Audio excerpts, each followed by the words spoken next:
You know what I'll tell you is really annoying, and it is a character trait that you gotta be really careful about when you're dealing with people. As a salesperson, I had to learn, how do I deal with the most vast majority of people? Because in sales, if you think about it, your job is to win at least 85 to 90% of the population that you talk to. Right? Like if I'm going to go prospect someone, I want my odds to be very high because that increases my odds of potentially building relationships, getting referrals, ultimately closing on business, right? So the key theory that you need to keep in mind if you're in a similar job or if you just want to increase your people skills is that you've got to be able to understand how to engage with the vast majority of people and be likable.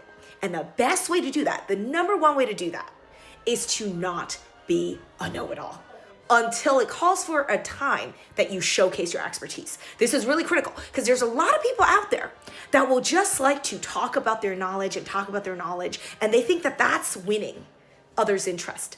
But when you're doing that, you actually put other people down.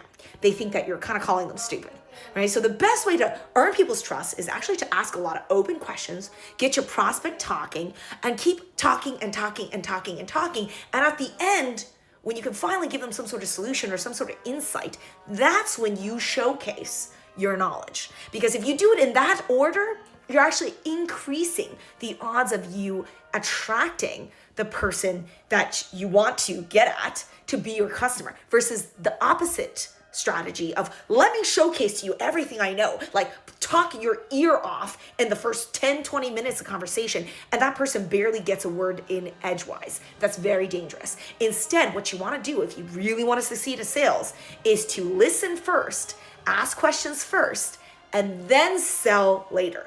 Too many salespeople sell right away and sell too hard and think they know everything. They make a lot of assumptions about the customer in the first 2 to 4 minutes of the discussion.